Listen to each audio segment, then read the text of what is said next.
disconnect this one, we do this again. What are you on YouTube? I always use the HDMI cable. I don't do Bluetooth because it's unreliable. Hey. All right, what's up? Try this one, John. John's like, you had to get mine for not stuff, right?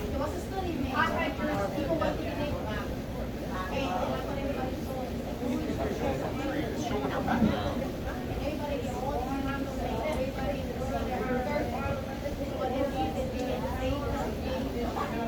He exit out of that.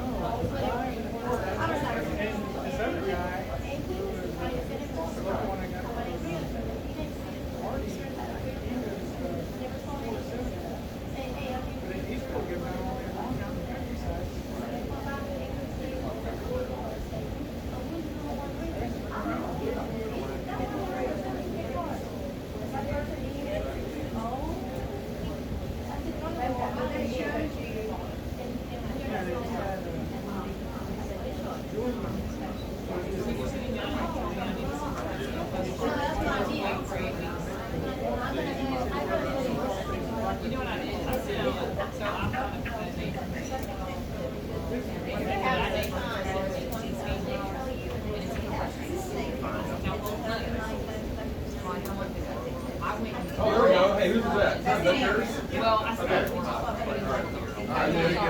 How do you get this one for work with now? and I went 55,000. I went And then, Jessica, can you print out the towel or something? What am I going to do with multi small now? Do you would bring the other up here? No, just like a paper towel, wipe off. Hey, Jessica. Seems like it's okay.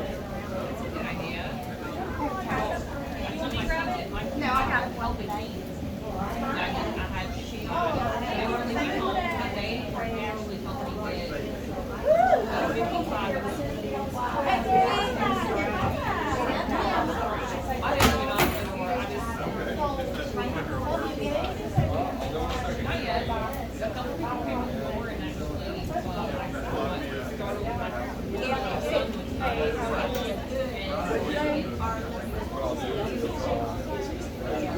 It's very nice and very friendly about it. And the other one,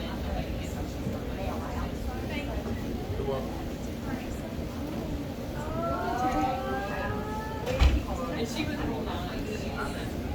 But so I'm focusing on that.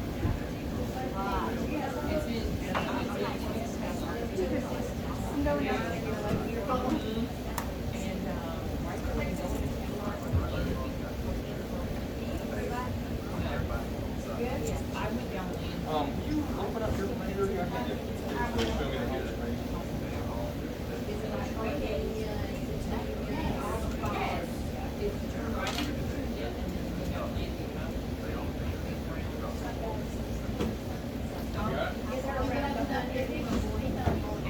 Oh, I got mine. No, I need to. For them to be All right, here you go.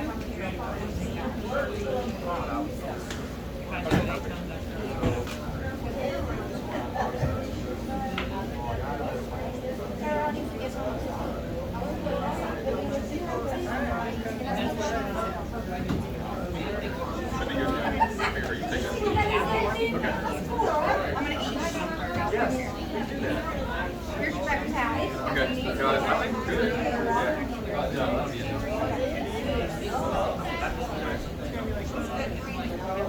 All right.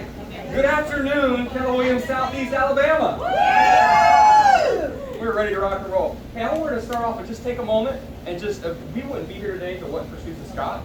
She was such an influence who brought KW, brought me together with Tim, with Becky, brought the region into our lives, saying yes, let's bring Keller Williams here. I wanted to take just a moment and for a happy note to share maybe a good story or a situation or something she helped you with. Share a memory, you can, Olivia. Well, there was Becky and Tim and Susan, and they said, "Come on, Olivia." I said, "Okay." So I said, "We don't have no office. So we tried everything from her sister's house and everything to Becky's house." And that was fun. We really had a good time. And we had to learn every few That's hot right. chicks. Yeah, that's right, you did. Yeah, for a few months there, yeah. For those of you who don't know, we did what's called incubating out of Columbus. So the agents that joined before we officially were open, they actually hung their license at the Columbus KW office, that was an hour and a half away, right? And then drove back and forth. Can you imagine? That's how much agents believe KW needed to be here, right? So what's another memory one of you guys had with Susan? Maybe one something that sticks out. Yes? I think I speak for everybody. She was our #1 cheerleader besides on family. She just loved and supported all of us. And she always had time. Absolutely. It was always quick, efficient, no questions, didn't mess around, she got the phone. And she would always answer her phone. Like, she always answered her phone. She was on it. Yeah. And when she was ready to get off that phone, she was like, okay, okay. You would know. Yeah. In the conversation. Yeah. That's right. That's right. Who else has a story to share? Your experience with her? Yeah. I miss her hugs Oh, yeah. because her hugs are always reassuring, and she hugged me and she hit, pat me, and she was like, "I'm so proud of you." And I just said to myself, "Why? I'm anything yet." She's like, "Oh, you're gonna be fine," and it just, I could always look forward to that coming to the market. You know, that email I sent out a couple nights ago reflecting on my experience with Susan Scott, that was one of the things I mentioned, that she is so good at lending her belief in other people long enough for them to believe in themselves. You know? So very good at that. Yes. All right, who else has a memory they could share that they have with Susan? I miss the way she was. Hey, y'all. Yeah, and when one time I had an issue, a very angry client, an issue with another agent, and it just, she made it seem like real cut and dried and real simple what needed to be done. And I was ticked because my client was yelling at me, and felt like we had really been done wrong. So I was sort of broken down. So here's what we're doing. But we just sort of de-escalated with all the emotions and helped me communicate with my client, communicate with the director Yeah. about the situation. Just stick to the facts and not. Right. Yeah. Emotions are a big part of this business. We were talking at lunch about that, right? Yeah. Well, Absolutely. she knows, she gets my emotions. Okay. I tell her I'm laying in bed shaking, I'm so mad at her. Right. Always Yeah. have the positive. Didn't she? Yeah. She always was positive. She did. And she was before she said, She was so funny the way she would say things too. Like, you could tell she was thinking, how do I say this in a way that doesn't make anybody mad? She was like, she take this breath like a. She did. She always did. And Like then, she really think about it before it come out of her mouth. Like, here we go. yeah, she did. But she was really kind of calm. Oh, through and through. Big time. Yeah, yeah. And one of the reasons KW is here, she was at another KW office in another state years and years ago, you know? And you know Benita too, like 3 years ago, KW was like, no, I don't think we can do one in Dothan. And she just kept pushing. She kept pushing. Look, here we are, you know? Nobody thought it would happen. And now we're almost 100 agents strong, the largest brokerage firm in Dothan and Enterprise. And you guys are crushing it. It's all because one person kept pushing, had a belief that needed to be here. Not only that, when she got the socks together. Oh, she was good at rallying the troops. Oh, Oh, yeah. One little office down there, they did a little lounge, so you felt we were coming in the back. Mhm. Call her, she said, oh, yeah, we gotta do this, we gotta do this, we gotta take this out. She goes to Florida and Brandon and it was. And she took care decorated of this us entire all. office every year. She did decorate. She's a good decorator. Yeah. Yeah, we gotta find somebody else to do her tree. Our favorite Oh, tree yeah. every year. And we need to carry the torch. Yes, that tree. Mhm. Yeah. Yeah. Okay. All right. Anybody else want to share anything? Good. I think it's important for us to keep doing this. Remember who Susan Scott was, and the impact she had, and the ripple effect it's having on everybody's lives that in the future won't have had a chance to necessarily meet her. You know, so it's important to let this live on. I really enjoyed. I'd be driving back to Atlanta, And she called me most times I'd head back, and sometimes it'd be 5 minutes, sometimes it would be an hour. We'd have a conversation. And her heart was always in the right place. She always about, this is what the agents need. These are some opportunities I see that we can do in the office. So I'm very proud of what we've done. I know she is too, and it's up to us to keep that going. So I just want to take a minute to talk about her and celebrate her for a minute. So, all right. So how to rock a recession. We're going to talk about what a recession is. We're going to go into how you as an agent can be best prepared, not just to survive, but to thrive inside of a recession. And in putting this content together, I realized there's no way we're going to cover this in one meeting. Absolutely impossible, okay? So what you have is my commitment, and I didn't even mention this to John and Jessica yet, but I'm probably going to come back, and every 2 or 3 weeks, I'll do another class based on this, and we'll work our way through the material. That way, a couple times out, if we keep going through it, you'll have a great, it would be doing you a disservice for us to run through all of it in 60 minutes, right? It would. So we're going to unpack each little bit of it at a pace where you can absorb the information. Okay, so today we're going to define what a recession is. We're going to talk about what happens to home values typically in a recession. Who in this room has been in the market, got their license within the past 2 years? Raise your hand. Okay, within the past 3 years, raise your hand. Okay, who's had their license longer than 5 years? Longer than 10 years? Okay, longer than 15 years. Okay, so we've got 3 people in the room that were able to experience the last downturn we had in the market. 07, 08, 09, 010, right? Most agents, 80-90% of them, have only seen a market going which way? Up, right? And we're going to dig into a quote Gary has in a second that you guys really like. We're going to cover the first steps to rock a recession. Like I said, we can't get through all of it today, so it's not possible. But you are going to leave with some tactical things. You're going to leave with a different mindset. You're going to leave with some clarity on what to at least start doing. And we'll cover more later. We're going to talk through setting expectations for our clients.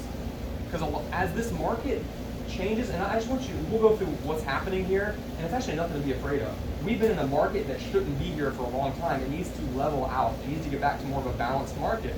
Most agents aren't used to having a conversation where a house takes 30 days to sell or 60 days to sell. Usually after a week, they're like, hey, why is my home sold? And most agents now are like, I don't know. I haven't ever dealt with a home not taking a week or 42 weeks to sell. We're going to leave knowing what to start doing, is what we're talking about, okay? All right, so my expectations of you. You're going to take notes, okay? If you need some paper, let us know. We'll get you some paper.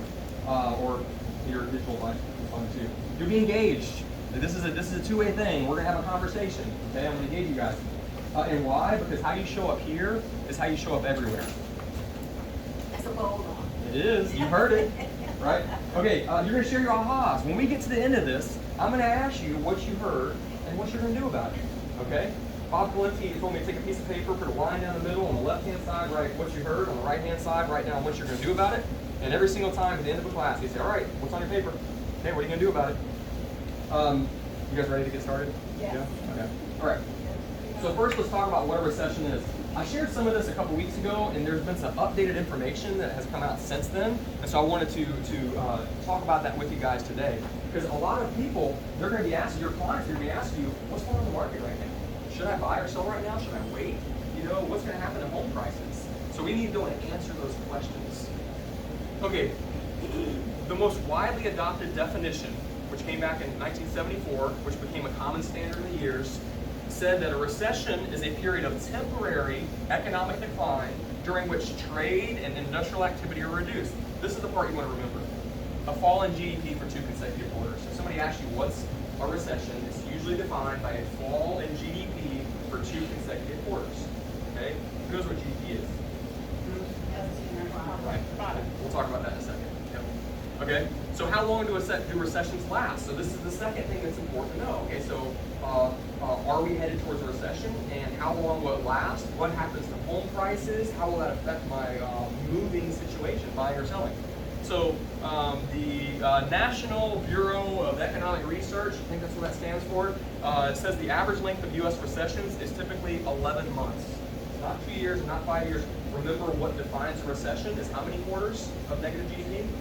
2. So all that means is we would be out of the negative GDPs for more than 2. Like we're going positive. That's what would be the end of a recession. Okay. Over the past 30 years, we've gone through 4 recessions. COVID-19 was really short when it hit the negative GDP. 2 months. The Great Recession in 2007, 2 years, okay, before things kind of leveled out, started inching their way slowly back up. 2001.com was 8 months, 1990 was 9 months. Okay, you guys with me so far? Okay, yeah, I did get it right. National Bureau of Economic Research. Okay, here are 4 economic factors to watch for. These would be good things to write down and remember and look for. Negative GDP, which we just talked about. High inflation, which I'll show you something here in a minute. High unemployment, which we'll talk about in a second. And an inverted treasury yield curve. What the world does that mean? Well, we'll talk about that in a second too, okay? All right, here's GDP. This is as of the end of Q1 2022, okay? The standard, what we're looking for is 2%. If we're above 2%, the economy's doing good. If we're above 4%, the economy is on fire, okay? So you see what happened in Q1 and Q2 of 2020. What caused that? COVID-19, we shut down, right? We couldn't, people weren't allowed to go into work, so we couldn't produce anything if we weren't there. So really far drop, 30, negative 5% first quarter, negative 31.2 the second, and then boom, it bounced back right afterwards. Okay, well, look what happened here. We've got a negative GDP, 1.5% first quarter. It's not a negative 30, it's not a negative 10, 1.5. So if this happens again, when does the second quarter end? Yeah, like Friday, tomorrow, Saturday, whatever the last day of the month is. So we will know shortly if we, for today, is today the last day of the month? Yeah. Today. Today is the last day of the second quarter of the year, okay? So we'll know pretty shortly, usually takes them a few weeks when they'll come out with it on where we're at. Now, if it is negative GDP again, what's going to be all over the headlines? Recession, world's ending, Well, let's see what really happens in a recession and how it affects real estate, okay? By the way, something that's not in these slides, I would really recommend, if somebody's a little nervous to move, go onto YouTube and type in Dave Ramsey, and he has a lot of videos out right now on why now is still an absolutely phenomenal time to buy and sell a home, okay? And people trust Dave Ramsey. He's that advocate for your money, okay? Okay. All right, so if we want GDP to be 2% or higher, and we're in the negatives, okay, red flag, okay, all right? Inflation, this is what they aim for. The target is 2% on inflation. Where are we at for inflation? Yeah, that whole thing there is a lie, inflation. Because what we've done is we've had high-tech items like television, which constantly go down in price. That's all set. Real inflation rate is between 15 and 25%. If you take that stuff out, yeah. So we're playing games with this. That's not the real inflation. Right, what we are feeling is that it's higher. Things are costing more. We're seeing everything's costing more than it was. Yeah. So inflation is higher than it should be. Okay, what about unemployment? Unemployment, the target, if you're under 4%, you are killing it. It's considered full employment. If it's above 6, if it's below 6%, it's good. If it's below 4%, it's phenomenal. Yeah. But that's the same thing too, because right now we have the largest people not working with their savings, so therefore the unemployment rate looks like it's much lower than it actually is. So we're talking about a huge percentage, something like 20% of the potential workers are not working. A lot of people are choosing not to work. Yes. Is what's happening, and that's different, right? This is not that there aren't jobs out there; it's a lot of people are choosing not to take them. So It's complicated. A lot of the nurses are extremely high in their stuff because they're refusing to get the vaccine. Same with the airline pilots. Right now they're talking about the end of this month, 40% of the National Guard is not vaccinated, and it's supposed to be kicked off the rolls and that stuff because they're refusing to get it. And then we want a huge percentage of the special ops and that stuff, something like 60% of that is vaccinated. So this could change. This could absolutely change, right? So keep your eye on this. This is the third thing to look at. Okay, so the fourth one is yield curve and recession probability. The first time I heard yield curve, I'm like, this is like a different language. What does this mean?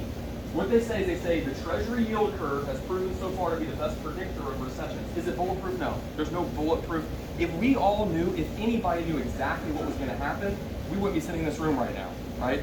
We'd all be very wealthy. If I would have told you back in, April 2020, when we were all shut down, locked in our houses, that it was going to be one of the best years real estate has ever had, you would all told me I'm crazy, right? The reality is nobody knows exactly what's going to happen. All we can do is look at past predictors as an indicator of what's probable, okay?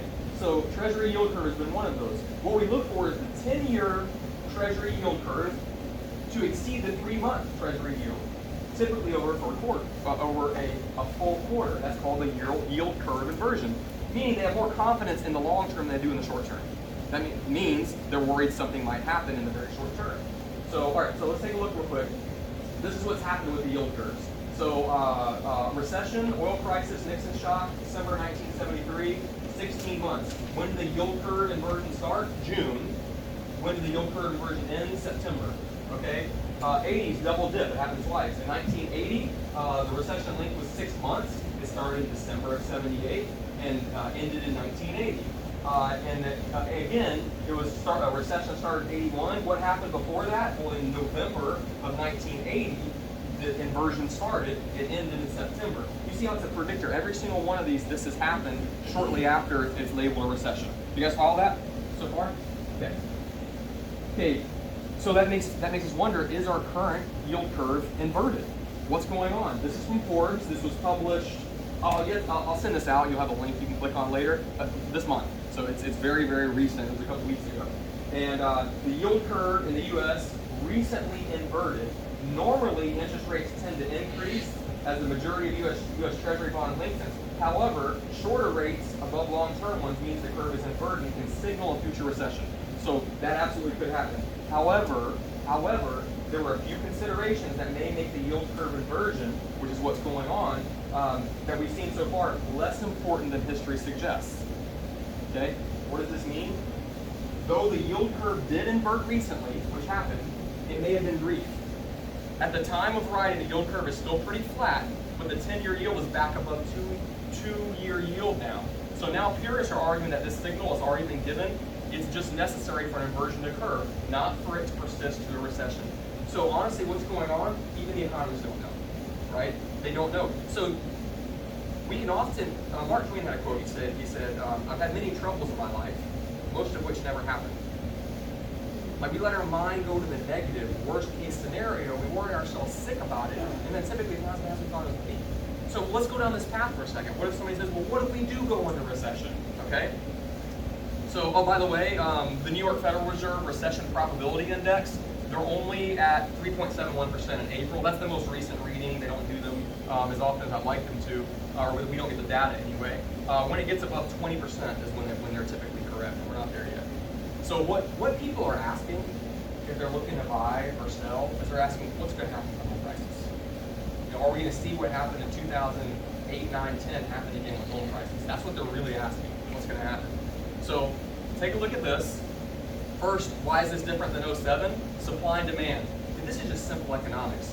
We don't have enough homes for sale. Back in 07, 06, they were building whole neighborhoods, spec homes. We had 4, 5, 6 months of inventory just sitting on the market, plenty of homes to choose from. Right now we don't. However, real estate's hyper-local. So it's very important as an economist of choice for your clients, you track the numbers. We'll talk about what numbers are tracking in a minute. Okay? People have massive equity in their homes right now. Prices have gone up 20% per year for a number of years now. So there's equity in these homes. Where we could run into trouble is if values stopped or even went down, and a lot of people did 100% financing. Where they'd be in trouble is if they had to sell. Now they might be upside down. You see what I mean? That's where back in 07 we got a lot of involuntary landlords. They couldn't sell, so they became landlords. Okay? All right. Tighter lending standards to get into homes. There's a chart I think I'll show here in a second. I'll put it on here where the average credit score in the subprime world in 2006-07 was low. I mean, like 580, 590 was almost the average. Now it's above 700. The average buyer has above a 700 credit score. Yes, some get in at 620, 630, 640. Yet the average is above 700. So what's going to happen to home prices? Here's a chart, and I'll send this out where you have the link so you can look at it a little later, showing what happened. Each one of these gray bars represents a recession. You know, some are longer than others, okay? And back in 1970, you have the double dip in the 80s, the one in 91, early 2001 dot-com bubble, the one we had, the big one, right? And then 2020. This is an active chart where you can take your mouse and roll it across. And if you look at it when you're on the page, When it started and when it ended, it actually went up. When it started, when it ended, prices of homes went up. Every single one of these, by the time it was actually labeled, I know this one looks like it went down. When they labeled the recession, it was actually already down, and when it ended, it was up slightly. Every single one of these, by the end of the recession, which the average recession is how long? 11 months, the prices were higher than when they went in, okay? Outside of one. Which one? Okay, what industry caused that? Finance, subprime, yes, right? And are things different now for qualifications? Back then, if you could fog a mirror and you stated that you made hundreds of thousands of dollars a year, they didn't check anything. Stated income, stated asset, don't care if you have a 580, you can get in the home, right? It's different right now, okay? All right, this is what happened to home prices last time. You know, they were up around here, they went back down. What we're looking for is a long-term average, 4% is what the typical appreciation is of homes. We are just now, as of 2021, back above the 4% line. For forever, homes have actually been underpriced based on the 4% standard. And if you look last time, before we went into a recession, how many years were we above the 4% line before a recession happened? 1, 2, 3, 4, 5, 6, 7 years before a recession happened. Right now, we've been above it for about 2. Okay? What you'll notice though, the ramp up in prices, is this more shallow or steeper than it was? So is that time likely to be shorter for a recession? This is cyclical. This market, we always have a recession, and then we have amnesia that this is happening, right? The market always is cyclical. So let's take a look at this. Okay, what about rising mortgage rates? You guys seen it lately? Have you had some buyers that maybe could qualify a few months ago and now the payment just doesn't make sense anymore?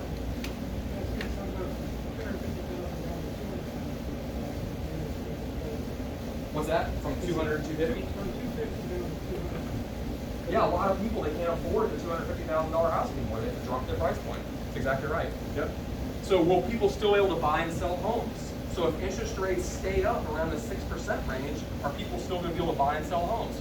Let's take a look. So annualized mortgage rates going back to 1972, the average, the historical average has been from 1990, 5.97.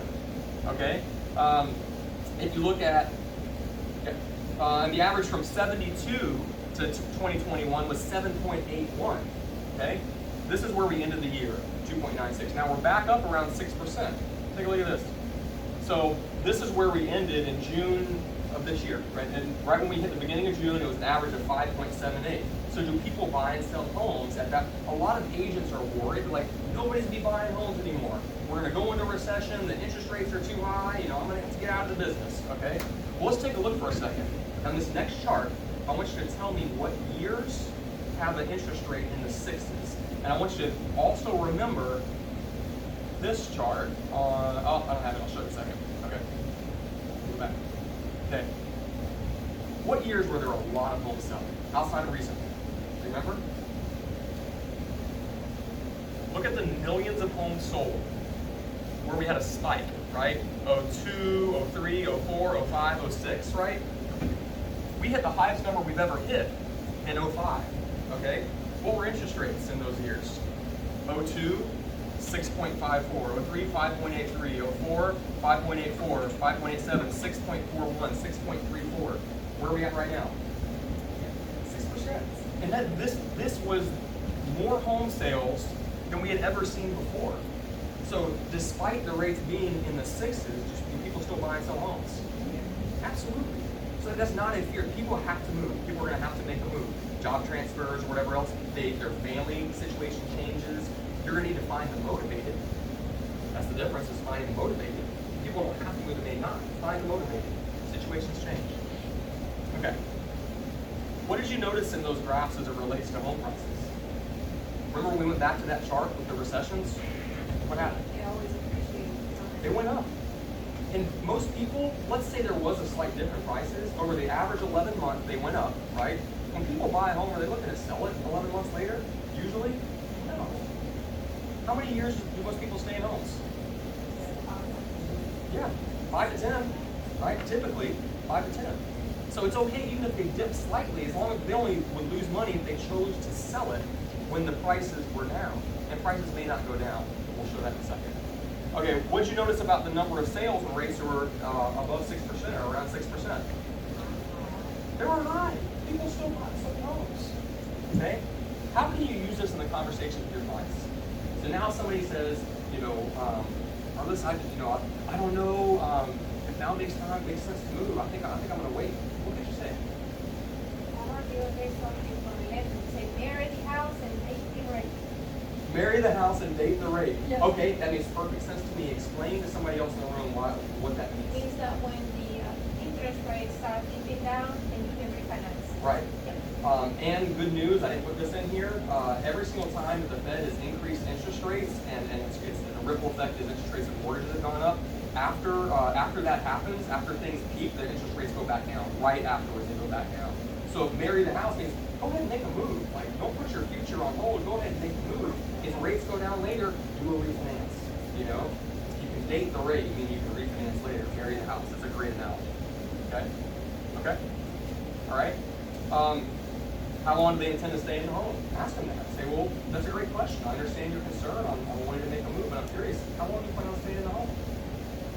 If they say, well, I mean, we're moving to get better schools for our kids, we need a bigger home, and we're going to be here at least 5 to 10 years. Okay, let me show you a chart, that shows what typically happens to home prices over the term of a recession. And I would literally open it up and say, if you look at this, prices will typically go up. And even if they went down shortly, they're going to recover somewhat quickly. How long, we never know exactly how long that would take. However, you share your looking standard 5 to 10 years. Don't put your future on hold. Go ahead and make the move now. And if interest rates go down later, great. If you go back to where prices were of homes, I wish I would have bought 10, 15 more houses. Even if you go back even to 2000, where's the pricing? These. Even if you went back and bought a house in 05, right before things crashed, look how well off you'd be right now. You see what I mean? And these are people that bought in the peak. Okay. All right, what's likely to happen to interest rates? They're probably going to go up a little bit. Okay, last time I checked, it costs more to rent than it does to own. And the interest rate on renting is 100%. Not a math whiz, but that's a lot higher than 6%. And not only that, you're at the whim of the owner who may decide to sell because It happened. it's a deal he can't refuse. Or when your lease is up a year from now, they may say, you know what, we're going up. Because here's another thing to consider. Think about this for a second. When less people can qualify to buy homes, okay, that means it's going to create more renters. When there's more demand for rental properties, which direction the rental rates go? So they can roll the dice, go into rental, pay more per month now, and probably a lot more in the near future, or they can marry a house now, lock in a lower payment, and refinance later if they like. And if they stuck in a rental for a year, interest rates are probably going to be higher than they are now, which means they're going to be Yeah. Right. Right. Okay. All right. We talked about how higher interest rates will impact them. If they wait and rates continue to go up, now they're paying that much more for that home. Okay. Here's another question to ask: if it's a seller, do you need the equity? So I hear you're concerned that home prices might go down, and that may happen. Right? You may say that you want to wait. Okay. Can I share my concern with that? Say yes. If you need the money out of this home in order to make a move. A lot of them say, yeah, we need the equity out to put down the next home. Okay, great. If the prices on other homes went down, what would likely happen to the price of your home? Okay, what would that do to your equity in property? So would it make sense to have that equity now, be able to actually put down 20+%, to be able to avoid PMI, marry the house, lock in that new house, and just refinance later if rates go down? Make the move now. Don't put your future on hold. Okay, what will happen to their ability to move? So let's go back to the buyer side. Somebody says, I'm going to wait. What happens if prices and interest rates continue to rise? For a buyer, they're going to look back at this moment and say, I wish I would have bought that. And that's what's at stake. They wait. And we need to come from a very big place of empathy. Like, look, I'm going to be here. Whether it's 6 days, 6 months, or 6 years from now, I'll help you when you guys want to buy or sell. It's my job as your realtor to show you what's going on in the market, what historically happens, and what might happen in the future, and then you get to make a decision on what to do. this is what's at stake if we wait. Are you okay with that? And a lot will be like, no, I need to make a move now. Okay, great, let's go. Or some may say, we don't really need to move, we're gonna wait. I'll stay in touch with you, let's keep our eye on it. Okay? Okay, ahas from this. What are some of your takeaways? Don't freak out. Yeah, don't freak out. Homes still sell. It's still a good time to buy and sell. It is. Historically, rates around 6% are phenomenal. That's still a really good rate. And if they go down, we refinance. You know? Buy the house. Yep. Okay. Now we say 100%, people complain about 6%, but 100% of the rent, you said that, right? Yeah, the interest on a rent is 100%. You get none of that back. Right? You're paying off somebody else's, retirement. You're building their equity. You're paying down their mortgage. You got your own. And if you have to pay 2.5 to 3 times the monthly rate to even qualify, and the deposit is going up, you might as well just have a down payment That's for right. a house. That's it. That's ridiculous. Yep, it is. Yep. First month, last month. That's almost your 3.5% down if you're doing FHA, Or out here, a lot of the options you do USDA, and maybe not even put down anything, right? So, an option too. And it really would be cheaper than going to rent something. Okay, how do we share this with our clients? Looking at, let's say I send this out to you, what would be some of the ways we can share this? Give me some ideas that you have on how you can share this information. What are some of the pieces you can use? So I put a buyer, especially if they're first time home buyers, put a buyer's package together, using probably a chart. Yeah. One of those graphs, just Right. put it in there.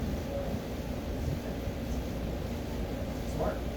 Yeah, for buyer consultations, have some of this in there, Or absolutely. even for sellers. Or sellers, yeah, sellers look great. Or how else? How could you use this, let's say, on social media? What could you post? What could you say? How could you use it?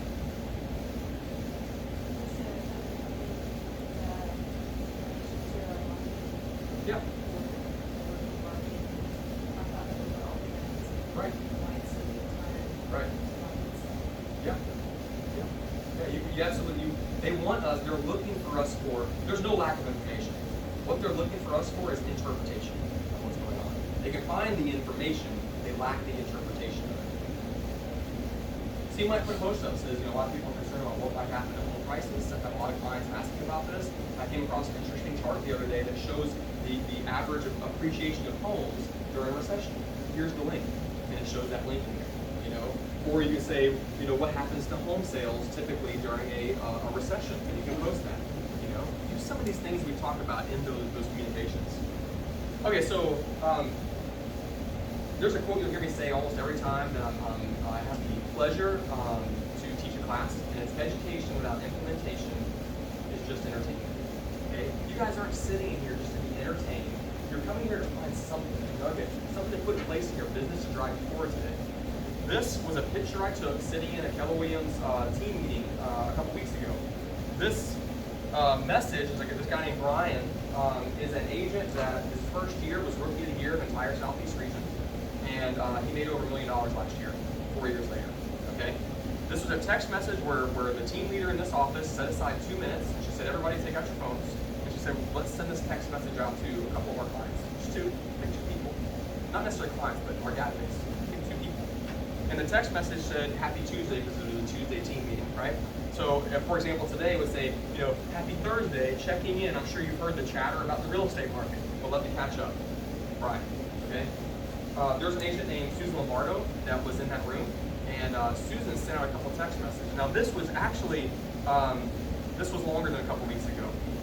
She has since gotten she has a $2 million of property under contract that came as a result of this text message.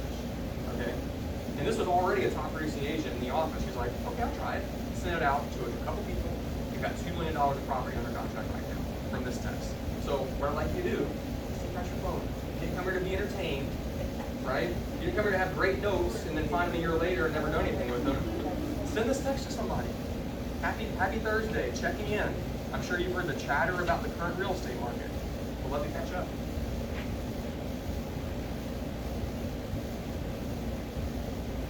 Why did I cover the stats first?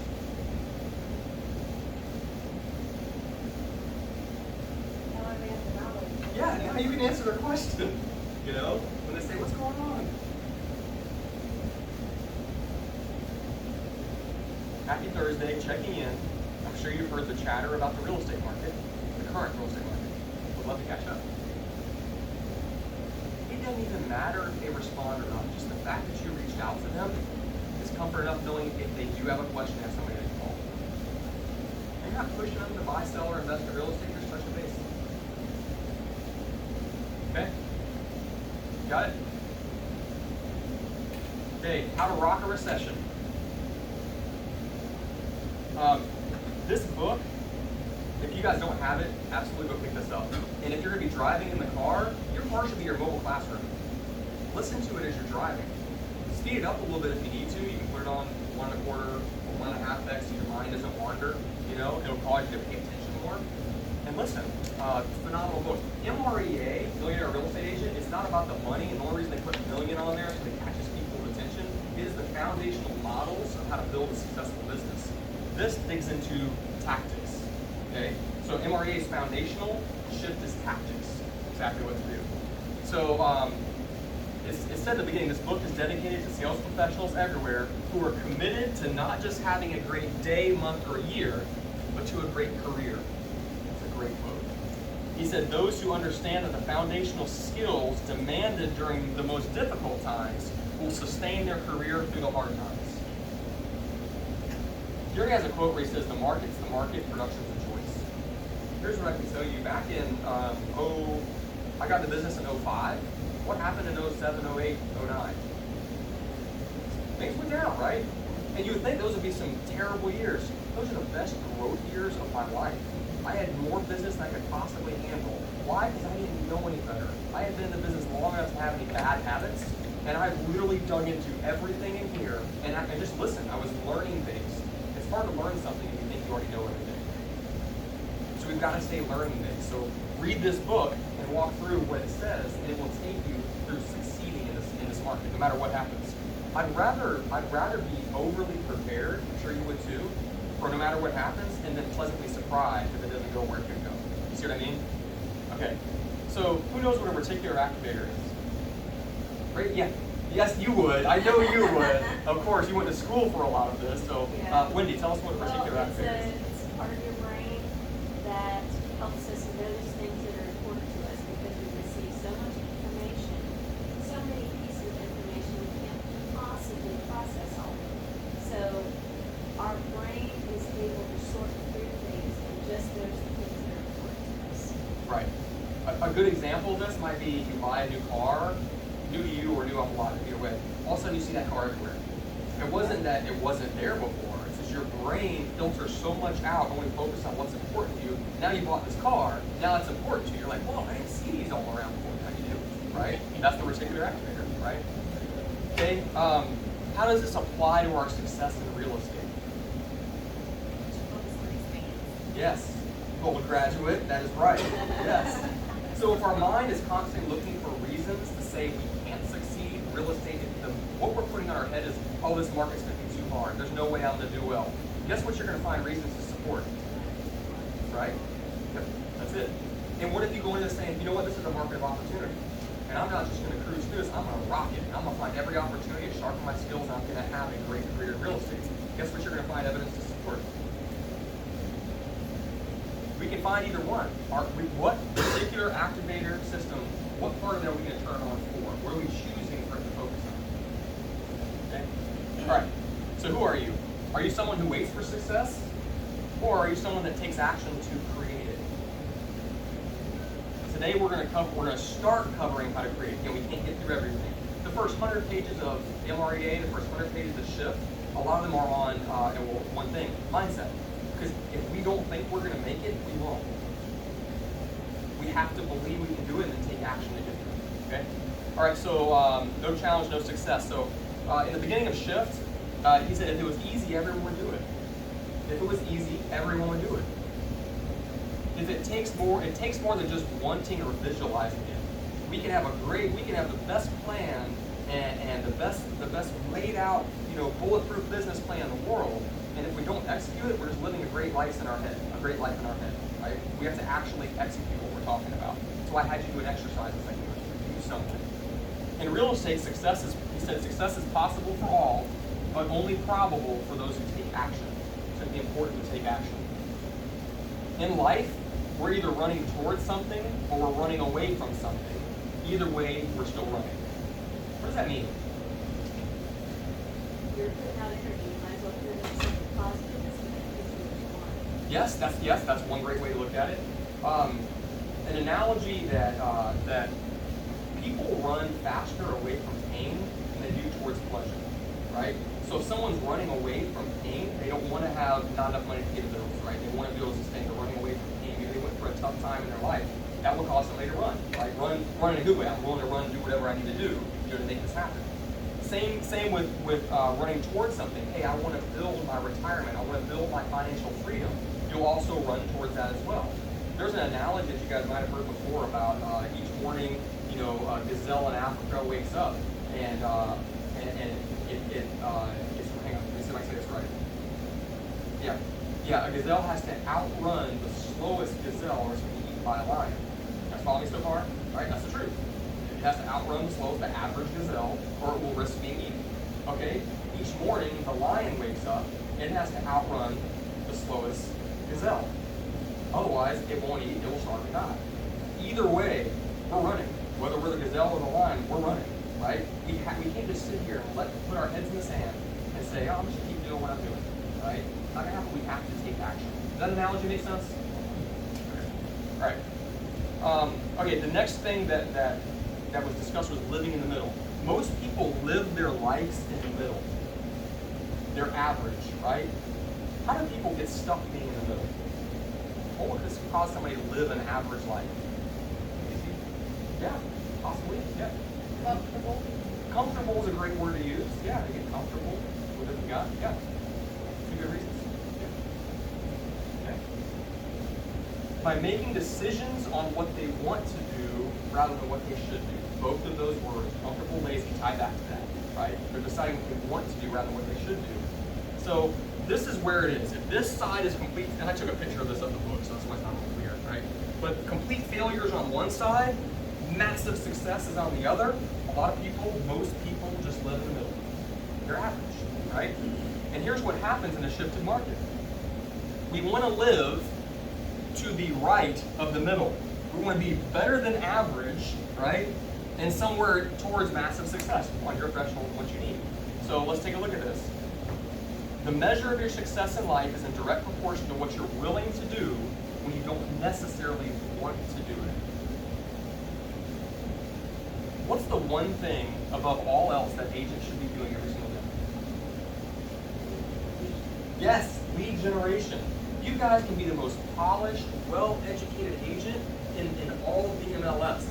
Yet if you don't have clients, what good does it do? Nobody gets to see the greatness you have unless you lead generate to get the clients. Make sense? So even if we don't feel like it, right? Even if we necessarily don't want to, we need to lead generate. And the word lead generate, that doesn't necessarily mean cold call, door knock, and all that. It's whatever form of generation, of lead generation that you have decided to take action on. That you need to take action on it every single day. Okay? And here's why. So how much is necessary? That's the question. How much action do I need to take? I've got some great, this is where you're going to lead with some tools. You're going to have to write some stuff down, draw some stuff out to help you in just a second. So the era of extra effort. In the era of average effort, right, it was easier to attain an acceptable level of success. In the era of average effort, it was easier to obtain an acceptable, I'm doing okay, how are you doing? I'm doing all right, bless you, I'm doing all right, okay? In a shifted market, if things shift, right, what you did in the past no longer delivers an acceptable level of success. The bar has been moved. In other words, we need to move with it. So what does this look like graphically? So in the past, this is the era of average effort. Average effort gave us acceptable success. Okay, great. Doing average effort, getting acceptable success. When the bar gets moved, average effort no longer gives us acceptable sales. That same level of effort we were giving before now gives us unacceptable success, meaning we're not having the closings we need to live our life, pay our bills, or create our future. Okay? We have to raise the bar's been raised. It's going to require extra effort to get that same level of success. You guys tracking with me so far? Okay. What we don't know is how much extra effort yet. We'll find out. Okay. So, examples. 7th level open house to get good turnout. I'm just giving a broad example of this. Okay. I'm not saying go do open houses every weekend. Do I see some agents with great success? Yes. Here's what I'm telling you. If you used to just put a couple signs out and you get a lot of 20 people through the open house, if the market shifts and there's less buyers able to qualify, it's going to start being a lonely open house. Okay? What worked before, average effort, will no longer get the average level of success, acceptable success. Higher contracts to closing ratio is necessary. Contacts like people you talk with about real estate, you will have to talk to more of them to have the same number of closings. Follow me? Okay, I'm going to show you a tool, a system to use in just a second to help you with that. And it's also going to take an increased size of your database is needed. You need to know more people. Okay? All right, here's an example. I know you can't read it, so I'm just going to walk you through it. This is the 7th level open house. So in the past, it's just sign in the yard. Level 1. That's what a lot of agents did. Sign in the yard, that was it. You know, people showed up, great. Level 2, sign in the yard with balloons and riders. Okay? But level 3 is directionals and all key corners with balloons and riders. If you look at, I don't know how often this happens right now. In the past, a lot of builders, if you went to the front of their neighborhood, they had a new neighborhood, they would have signs like coming down the street outside of the front of the neighborhood. They have feather flags like in front of the neighborhood, so you can't miss it. Like you are going to see it. Okay? That would be level 3. Level 4, you're doing all of that, and you're doing flyers the week before, maybe email invites, and you're posting on any websites that might drive some traffic here. Okay? Level 5, you're doing all of that, now you're going to invite the neighbors. Maybe you're knocking on a few doors and saying, hey, I don't know if you heard, but the Smith family's be making a move. You know, now would be a good time to say, you wish them well, and maybe pick your neighbor. If you know somebody that's looking to make a move, let them know about the house. We're having an open house this Saturday. Feel free to send them by. Pick your neighbors. Okay? All right, and then level 6, by the way, here's one reason why this is really good. Let's say you put the house up on the market, and let's say you have a couple offers on the home, and you accept one of them.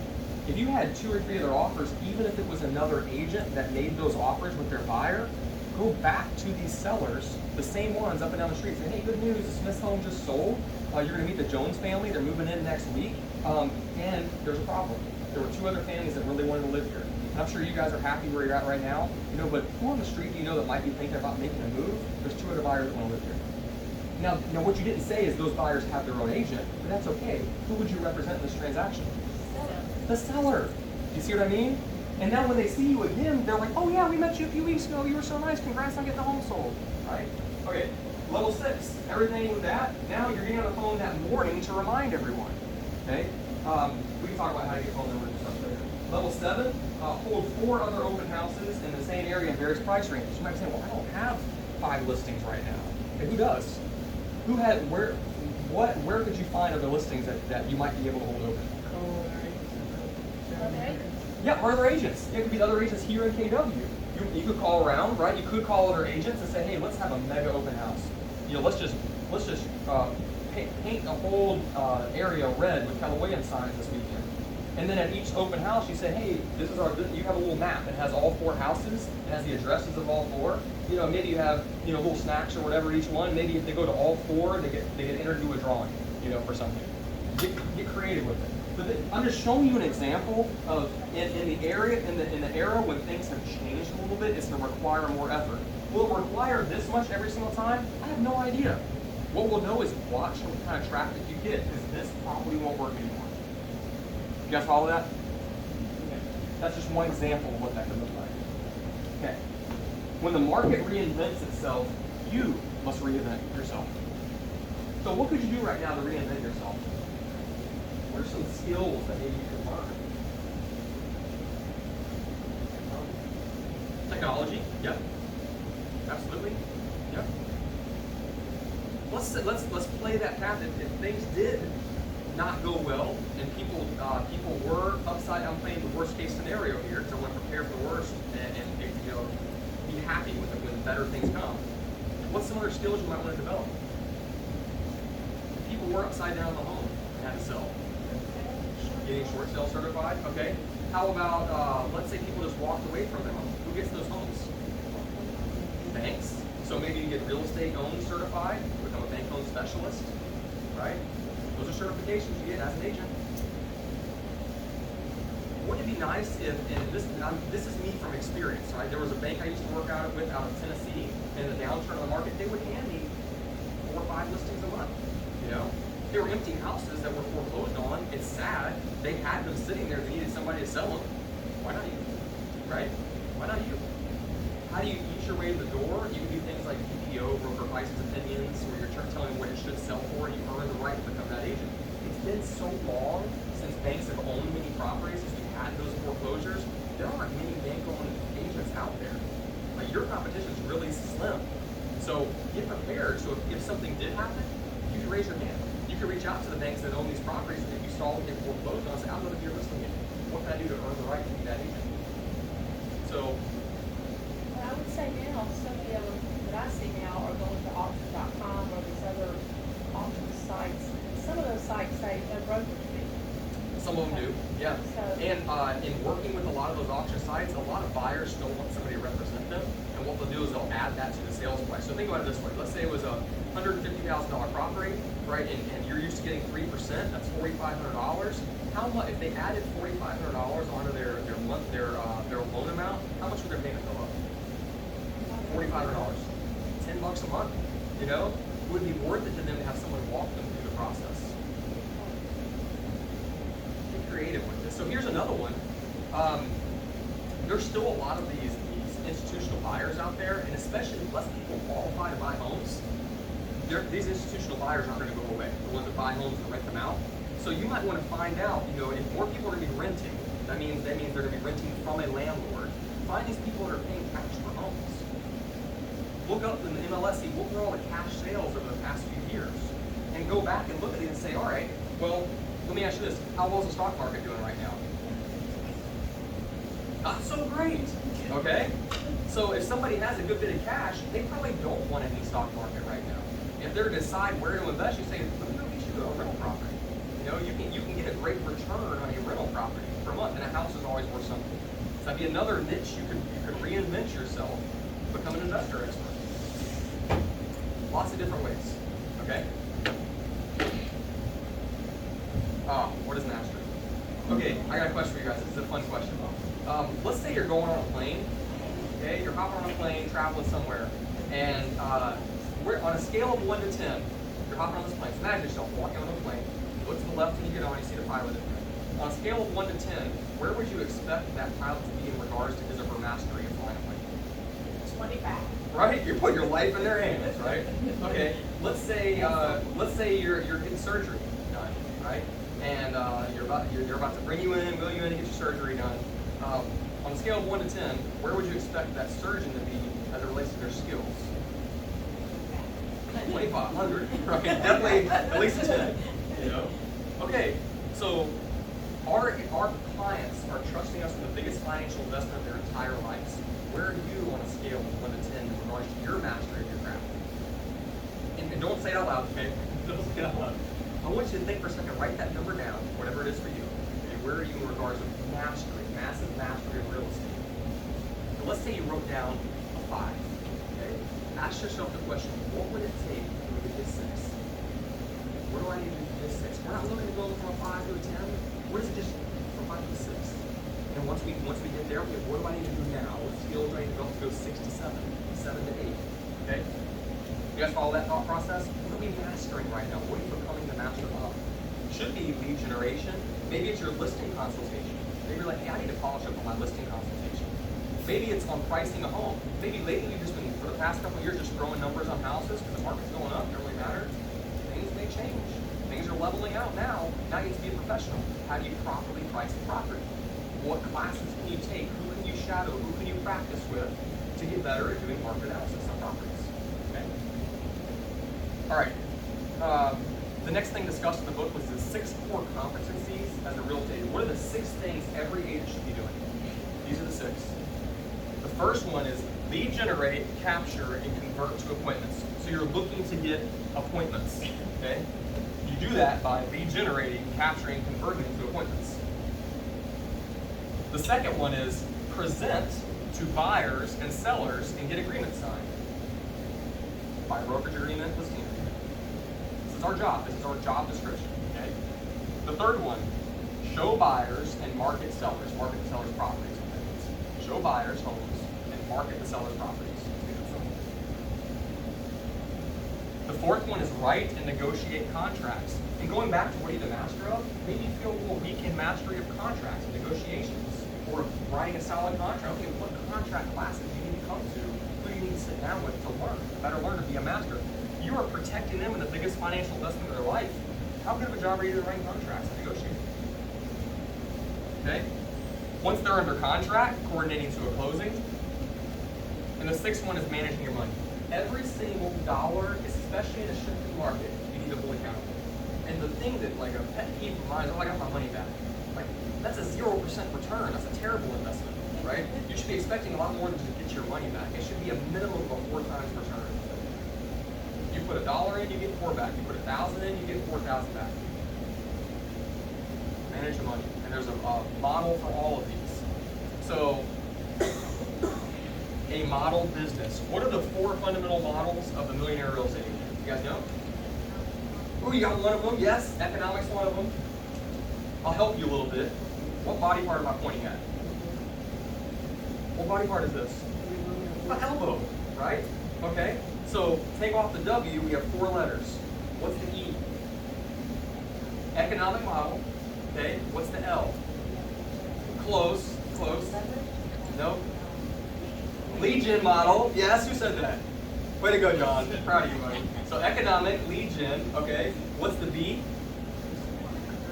It was the last thing I talked about in the last slide. What you do with your money. Close. Budget. Budget model. So economic model, lead gen model, budget model, and what's the last one? The O. Organizational. That was the leverage one you're talking about. Organizational model. Okay, right? So those are the 4 models. So economic, lead generation, budget model, and organizational model.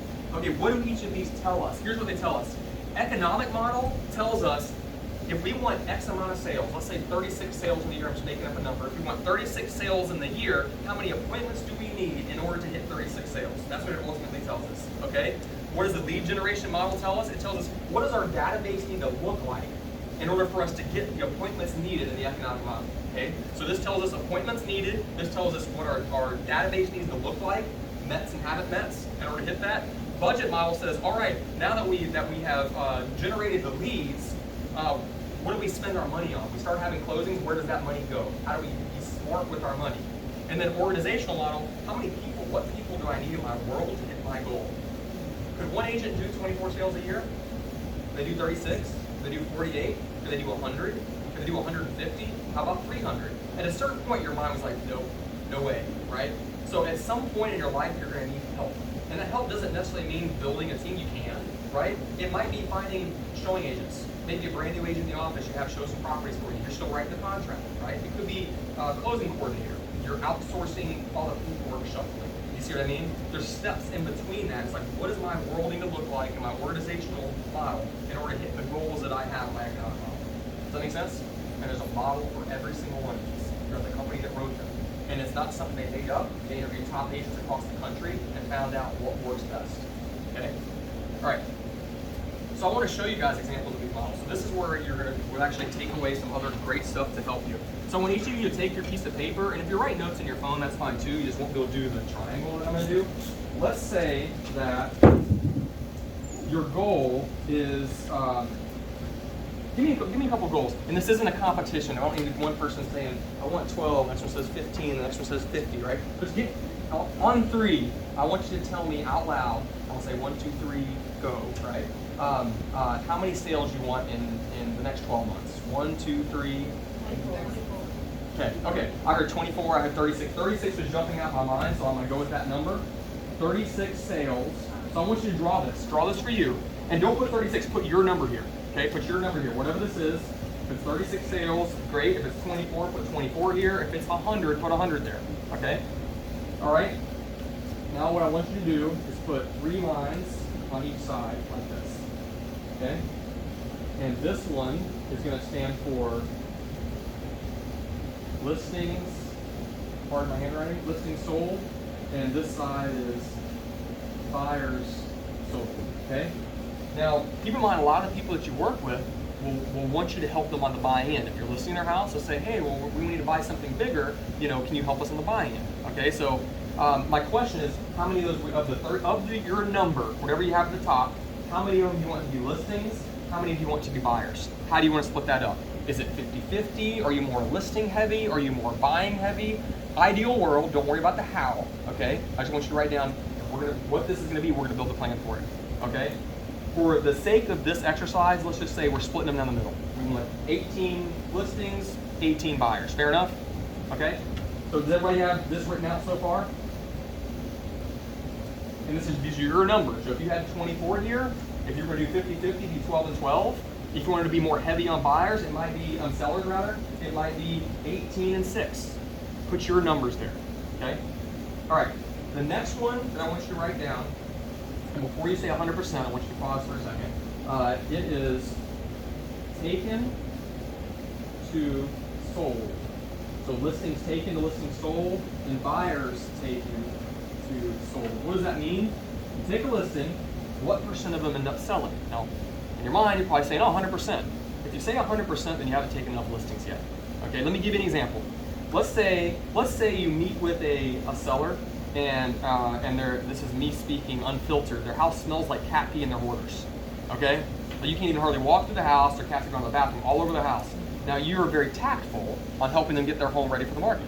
Like, okay, you know, buyers want to be able to envision themselves living in the house, and we're going to be packing up to move anyway. We might as well box up, you know, this stuff and get it down to a place where anybody can envision themselves living here. Okay, so let's minimize what we have in here. Think of it like a model home. How much stuff do they have in there? Great, that's exactly what we're going to do, because how you live in a house and how you sell a house are two different things. And I'm a hypocrite, because if you came to my house right now, it's a hot mess. You know, I have 2 kids, it's a disaster, it's a tornado, right? You know, yet I'm not selling my house right now. You know, so if we're going to put it up on the market, we need to minimize. So let's go ahead and box this stuff up, okay? They say, okay, great. And then you say, all right, and you know, look, you know, the carpet. It looks like, you know, when was the last time you replaced the carpet? Oh, 28 years ago. Okay, we might want to replace the carpet. You know, so you go through all this. You're outside, like, okay, let's spruce up the landscaping. Let's do some mulch. Let's do, you know, some weed the beds. You know, this wood rot that's next to the doors. Let's go ahead and fix that wood rot. So when the buyer's standing there and they're looking around, they're not staring at the wood rot. Okay, I want you to think for a moment. If this goes to a market that's harder to sell, this stuff is really important. Might be able to get away with it now. Won't if the market changes a little bit, okay? So now, let's say you come back. It's 3 days before photos. You come back to the house, you know, and they were like, yeah, you know, Benita, I know you told me that we needed to, you know, replace the carpet. We just decided we just clean it. And you walk in, and if you've ever tried to shampoo carpets that have cat pee in them, it makes it worse. Like, it just brings the smell out even more. And a lot of times people that live in there don't notice it, okay? And then you're walking through the home, and they didn't pack up. But you're like, in your mind, you're like, I'm just gonna list it. Maybe it'll sell. I'm just gonna list it. Okay? So you list the home. This is a long-winded answer to say you won't sell 100% of them. Every now and then there'll be homes where you thought you nailed the price, you thought you had the condition right, and the market says otherwise. Okay? National stats, right now about 85% of the homes sell. 15% of them don't. Okay? That could change. What is a normal market? Who knows what a normal market is? Even in 2019, which was still a great market, you know what percent of homes didn't sell? When they're during their listing period? 30%. 30%. Okay? So for right now, I'm just going to use the numbers what they are currently right now. Let's say 85%, okay, are going to sell. So in order to sell 18, we have to take 15% more than that. Who has a calculator? Somebody got their calculator real quick? Do 18 divided by 0.85.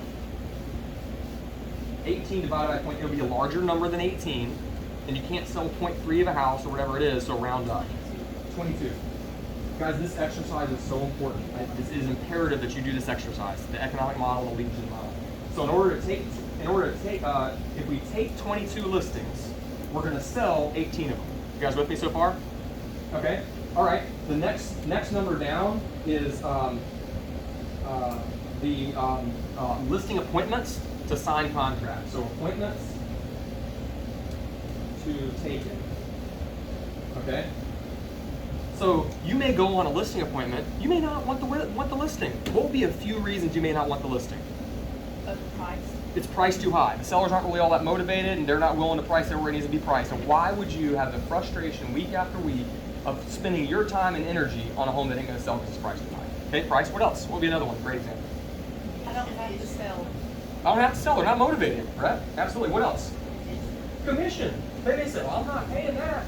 We're like, well, I'm not gonna work good. Like, I've worked my butt off for my sellers. I'm worth every penny of this, you know? You don't have to say it that way, good. Maybe not. But you get what I mean, like you're worth what you're at, right? So commission, they're gonna have to go pay you what you're worth. What would be another reason that we may not take the listing? What's that? They're Their attitude, yeah. Have you ever been somewhere, whether it's real estate or not, you have this little voice in your head saying, don't do it. You know? Like listen to that voice and don't do it. Yeah. Right? No matter how bad you need it, it may not be worth it. Those would be the ones that call you at 10 o'clock at night drunk, you know, mad that their house hadn't sold. And that, you know, that happened. That was a real example here. I had to let that seller go, you know? So here's another example. Maybe their you know, maid of honor was a real estate agent. Maybe they just interviewed a few just to get second opinions, but they're going to go with that maid of honor. So it may be you that doesn't want it, and also maybe them that picks another agent. Right? Regardless, the number I want you to write down is 70%. Okay? We should aim to exceed all these numbers, but you should be taking at least 70% of the listings you go on. So take 22, clear out your calculator, don't have the decimal. 22 divided by 0.7. It'll give us a bigger number. What's that number? 32. So what this means is we need to go on 32 appointments to agree to take 22 listings in order to sell 18 of them. Okay? On the buyer side, we may not, once we take a buyer, what would cause us not to be able to find them a home in the time frame they need it? Give me some examples. What's that? Okay, possibly fine, but if we're going to start working with a buyer, maybe this is just me, I'm getting pre-qualified before I start working with them. You know what I mean? Okay, actually, take that back. What if interest rates change? And that buyer who was qualified 3 months ago, now because of the increase in interest rates, don't qualify for finances. Lack of inventory. They're in town, a great answer. And they say, all right, I'm getting transferred here. I've got 30 days to find a home. If I don't find a home, we're just going to have to rent. We may not be able to find them something. That happens. Yeah, absolutely. What else could cause something to fall apart last minute? Yeah, loss of a job. What I'm getting is things can happen. We could have a ready, willing, and able buyer, and then circumstances change during the process. So what I want you to write here is 75%, okay, that we're going to find during the time they need us to find them a home, okay? So what's 18 divided by 0.75? 24, okay? All right, and then buyer appointments to taken, okay? This is your Sally, one of your friends, calls you and says, hey, Susie, one of my coworkers, is thinking about buying a home. Can you please go meet with her and talk to her about it? Then you go meet with Susie, and she's not ready, willing, and able. What would that mean? Like you meet with her, what would cause you to not want to start working with a buyer? Or prevent you from working with a buyer? They're not motivated, sure. They're not realistic on the area that they want to buy, the price range they want. Yeah, what else? Yes, they don't want to get pre-qualified. They had a bankruptcy 3 months ago, you know, or whatever it is. Okay? Just bought a car. Yeah, or just bought a car, and now their debt to income ratio doesn't work, right? Yep. Okay. What else? What else would cause us not to be able to work with them? Finances. Indecision. Yeah. Unrealistic, can't make a decision on what area they want to be in, or we may just not want to work. Regardless, what this number works out to be, let's use the same number that we did on this side, 70%, and it may be lower. Maybe lower, say 70%, maybe 65. And you can do some pre-qualification with them on the phone, ask them some questions. What is 24 divided by 0.7? 30. 35. Okay. What I'm trusting you're doing is not just writing these numbers, unless your goal is 36 sales. I'm trusting you're writing your numbers in there, whatever your was so far. Okay, so right now, what are the total number of appointments we need? What's 32 plus 35? 67. Okay, 67 appointments per year. Okay, how much is that? Divide that by 12. What's 67 divided by 12? It's a fraction. It's going to be 6. Yeah, it's like 5.5, so 6, right? 6 appointments per month. That's your goal. That's everything. How do we break this down to ridiculously simple? If I want to sell 36 homes, I need 6 appointments per month. That's our number. We should have that hanging on our mirror in our bathroom and have little tally marks on how many I've gone on this month. And the goal is every single month to get to 6. If I only got to 5 appointments we can be unattached to what happens because we know the path is in the math, right? So if we only went on 5 appointments in, let's say, July, how many appointments do we need to go on in August in order to get back on track? 7. We don't just get to wipe the slate clean every single month. We still want to hit 36 sales, we have to go on that, okay? Here's another way to do this with the economic model. 36 sales in bold, and the numbers vary on the market, but we're going to use 100 for this number, okay? They tell us that 100 contacts equals 1 sale. 100 contacts equals 1 sale, okay? So if we want 36 sales, so another way to do this is 100. If we want 36 sales, what's 36 sales times 100 contacts? Contacts is a two-way conversation. You mention real estate, asking if they're looking to buy or sell, right? Or you talk about real estate, right? So it's 3,600, okay? Divide that by 12 months. What is it per month? 300, okay? Okay, divide that by, let's say, 23 working days in a month. What's 300 divided by 23? 13. Okay, so what this stands for is it says if you just have 13 conversations per day as you're driving out and about, 13 conversations about real estate, you will get to the contacts you need to sell 36 homes. And this could be as simple as, remember we did a text message earlier where, about real estate. You're talking about real estate. If they call you, if they respond and you guys have a conversation, that counts as a contact. If you send a text message or whatever out that says, I've got some buyers looking for a home in your area. If you're thinking about moving, please let me know. Or let's say you send a message, the golden text, which I covered a couple weeks ago. I'm curious if I had a buyer that was willing to pay a price you're comfortable with, would you consider selling your home? The second they respond, that counts as a contact because it's two-way. You see what I mean? It's just a two-way conversation about real estate. Okay? 13 of those a day. You just have to mention real estate somewhere in that conversation. This could be a group setting. You could do this. You could do 13 times 5, what is that? 50, 65, right? You could do an event once a week, a home buying, home selling seminar, workshop. That counts. Home investing workshop.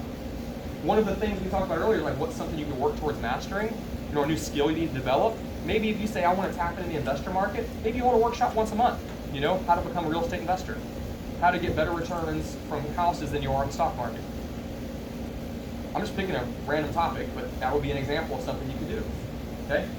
Does that make sense? 13 contacts per day, working day, gets you to 36 sales. Again, ridiculously simple. There are ways to do better than even that, but that's the rule of the path. Everybody follow that so far? Did you guys write down your number? What's that? Where did the 23 come from? 23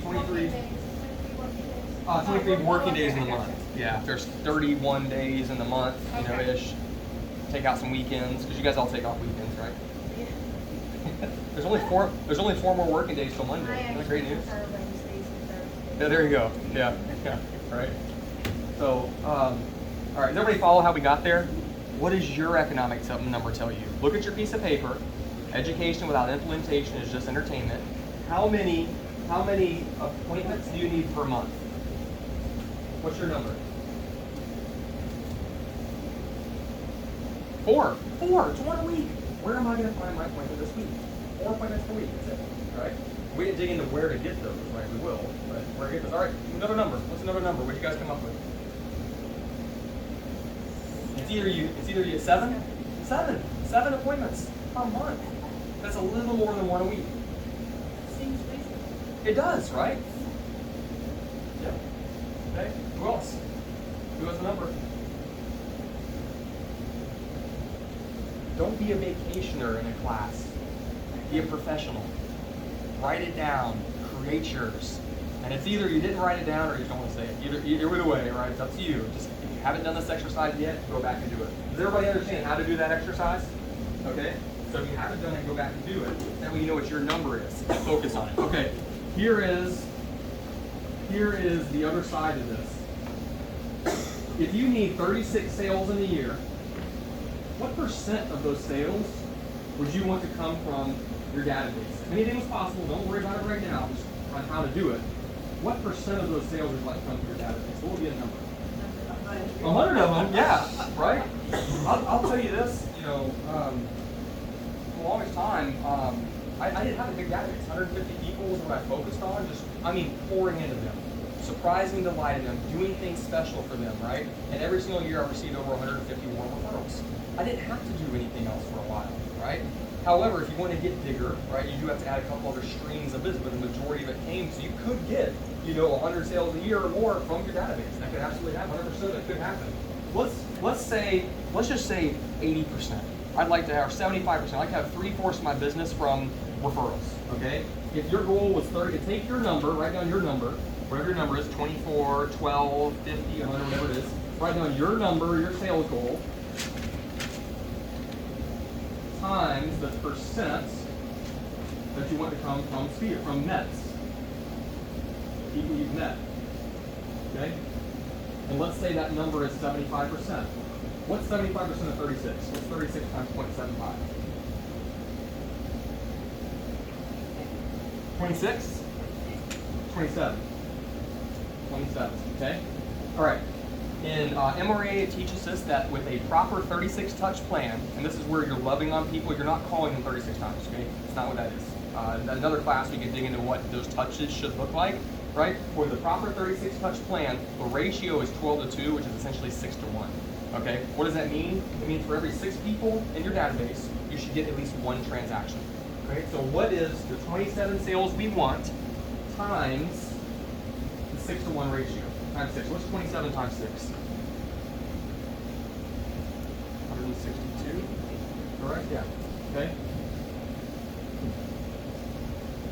We need 162 people in our database if we want 75% of our sales to come from people we know. Or another way to say that is if we want 27 sales from the people we know, we need 162 people in our database. And we need to love on them in a specific, purposeful manner, providing value. Not spam mail, actual, purposeful, helpful information. 162.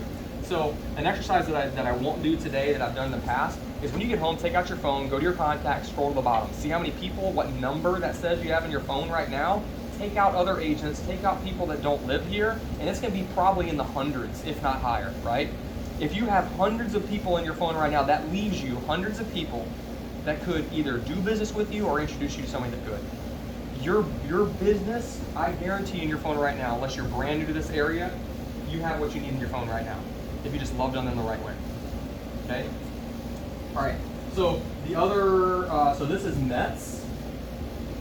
This is what our lead gen model, this is lead gen model, okay?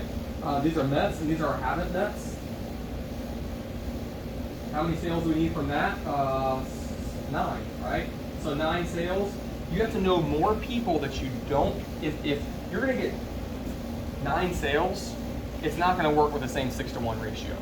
You're gonna have to know more than 54 people in order to get 9 sales if you've never met them before. In other words, let's say it's a neighborhood. Let's say there's 200 homes in there, right? You're not gonna, if you take 200 and divide it by 6, you're not going to get that many sales the first year. It's not going to happen. You don't know them yet. You haven't built the relationship with them yet. The way you do this, at a minimum, it used to be multiplied times 50. In this market, there's too many disruptors.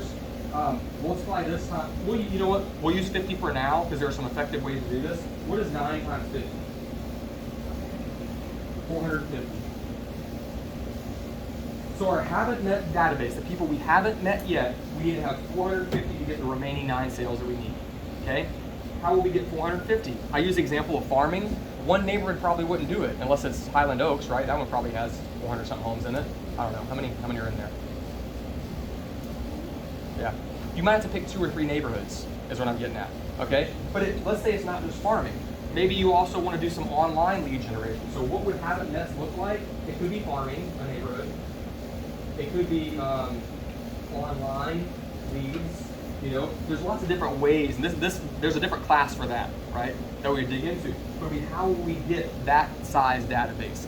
This is your lead gen model. If you want 36 sales, I need a database of 162 people. That means I need their name, phone number, email address, and physical address. I need all 4. And there's some very easy ways to get all that information where they'll happily give it to you. Again, another class. Okay? At the same time, we need to have a database of 450 if we want 9 of those sales to come from people we haven't met. If you wanted 100% of your business to come from the 100% of the 36, then you would just take 36 times 6. That's what your database needs to be. So now there's going to create a gap. How many people, so this is where the interaction part, the engagement part. Tell me how many people, when you do this exercise, how many people do you need in your Met database to hit your goal? How many? 222? Yeah, 222. 200, that's it. When we love on them the right way, a proper 36 touch plan, okay? Somebody else, give me a number. How many people do you need in your database? Did you do the exercise? Okay, if you got lost in this one, somebody else did too, okay? And we can go back through it pretty quick. Where did you get lost in? From the start, we were getting, I don't know how many people on my phone, so it was. Okay, so I want you guys, you've seen how I did this. I'm going to go a little bit slower, right? Not slower, but I'm going to say this a different way. On your piece of paper, I want you to write down, this is what the formula looks like. Okay? Mets, how many sales, everybody write this down right now. I want to get at least 4 of you to tell me what your number is, okay? What's your sales goal? You got that written down, okay? Okay? How many of those sales do you want to come from your database? The people that know you, like you, and trust you. You can grow this Met database, okay? Out of those sales, how many do you want to come? So what's your goal, for example? How many sales is your goal? 50, 50, okay? How many of those sales do you want to come from people that know you, like you, and trust you? I don't know how many people. We can grow your database. There's some ways to grow Say it. 25. 25. Okay, so then what you're going to do, if half of them, that would be, so in her example, 50 of the sales goal, instead of doing the percent, she just gave me how many that she wants to come from Mets. She said 25 from Mets. Okay, now here we put in 25 sales from my Mets times 6. Why? Because we know that's the ratio we need in order for it to work. What's 25 times 6? 150, right? Okay? So you need 150 people in your Met database. The other sales, the other 25 sales, what's 25 times 50? This is going to be a big number. What's 25? How much? 1250? Okay. Okay? That's a big number. So that could be, you could be doing some online lead generation from, it doesn't matter because you don't know these people yet. It's just putting the thing out there, right? Where people click, or social media, or whatever version that you do, or farming, we need to get to 1,250 people. Make sense? That is your economic model. Do you guys follow that? What were your numbers? Give me a couple more. What did you guys come up with? How many people do you need in your Met database to hit your Met sales goal? Yes? How many? 900. Got it. Great. Okay. Okay. And there's ways to meet a lot of people. There's strategies to get there. If somebody doesn't have a database of 900, so you may hear that, but that's a huge number. You can get there relatively quickly with some specific activities. And it might be workshops, seminars, where you meet a lot of people at one time. You see what I mean? That's how we get you there. Okay? All right, who else? Give me a number. 972. 972. Okay? And that's your Met database? Okay, good. All right. 1 or 2 more. Met database. Where does it need to be?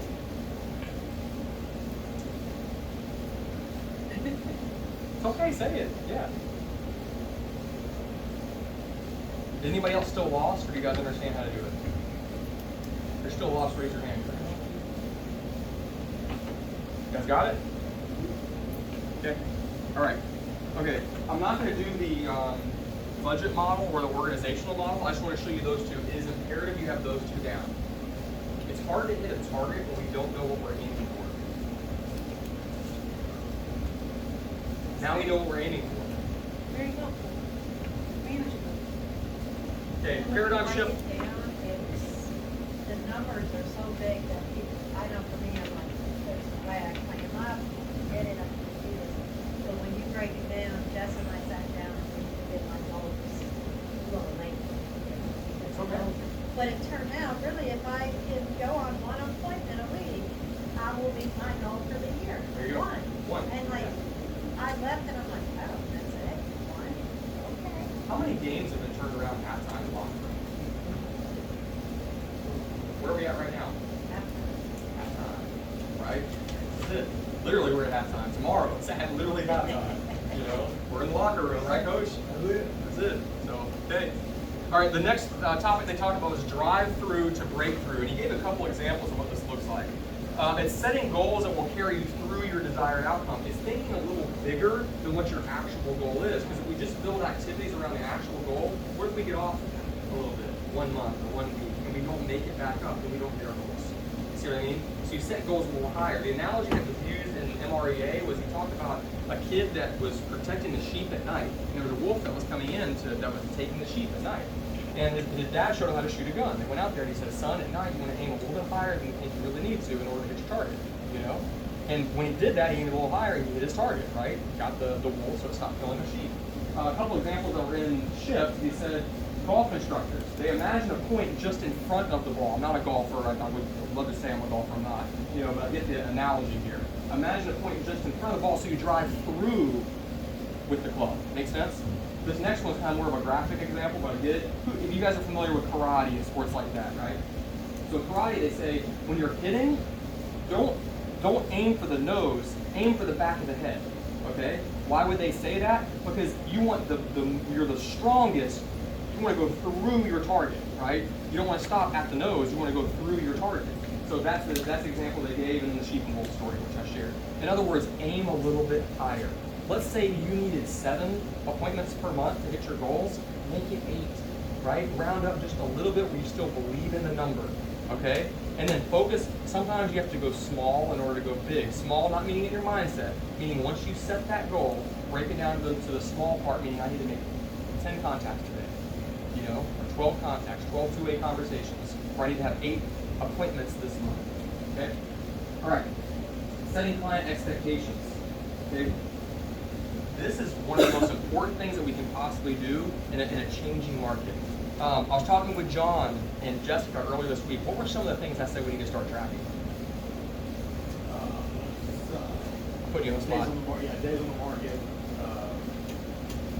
what's expiring, inventory on versus sold, and then like some macro stuff. Right. So if you don't track anything else, track number of homes that hit the market this week. You can do this in MLS. Track the number of homes that went under contract and track the number of homes that sold, okay? And when we start tracking that, we're gonna see something start changing as time goes on. All of a sudden, more homes might be hitting the market than what's typically going under contract. That's gonna increase our inventory. When there's more inventory, supply and demand, what happens typically to prices? If there's more inventory than there is demand, prices could go down. The problem with this is, right now, we don't have enough supply to meet demand. So even if more homes come on the contract, all it's going to do is slow down the rate at which homes appreciate. It's going to increase the days on the market. So track the days on the market. So here's what you want to be able to say to your sellers. Say, the market's changing a little bit. And what happened yesterday is a necessary indicator of what's going to happen today.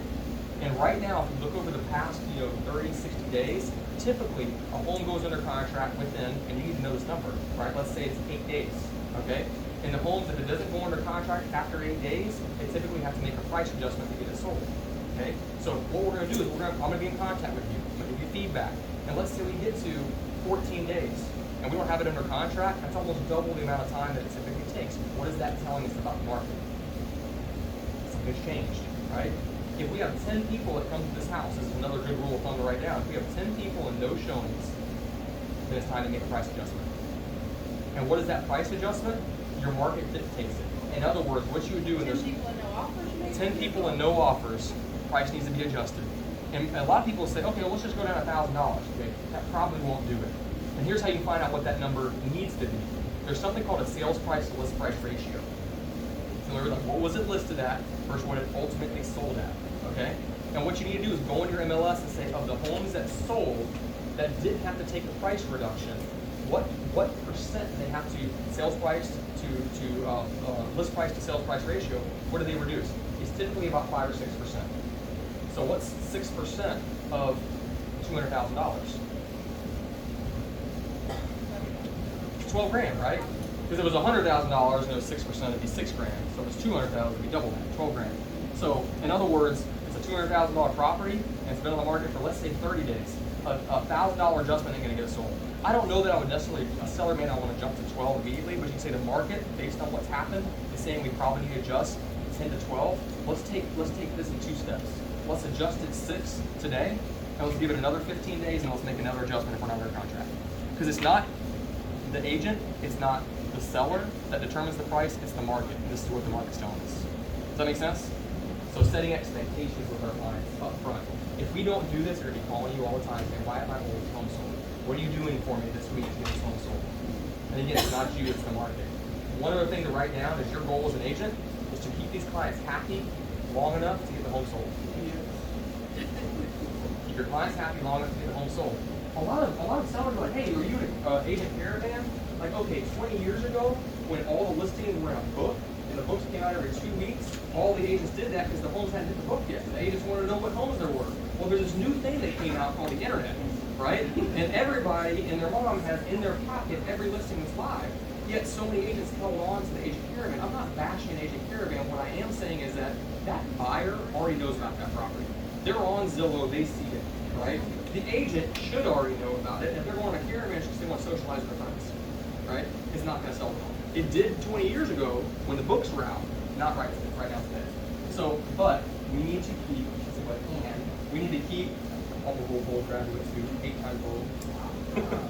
So yeah, you all. They actually asked me to teach it. I turned it down because it will require a lot of travel. I got little babies at home, not babies, but little kids. I don't want to be. So we here. I know, I've learned materials in here, right? Here's what I'm mentioning. Each week, call them. Let's say you have follow-up Mondays. And you say, look, as we list the property, my goal is to get our contract as quickly as possible and for as much money as we can. At the end of the day, the market's going to determine what this home is going to sell for. What you can count on from me is I'm going to stay on top of the market. I'm going to keep you informed. I'm going to check for feedback. We're going to make adjustments accordingly. So every Monday, I'm going to follow up with you. Maybe that's your follow-up Mondays. And we're going to go over what's happened in the market. Set each of your sellers up on a client portal specific to their area. Like if I was a buyer and I was going to buy their house, what other homes would I look at in the area? So like let's say you're looking for a $150,000 house. I'd say 125 to 175 in this school district that's a similar 3-bedroom, 2-bath home.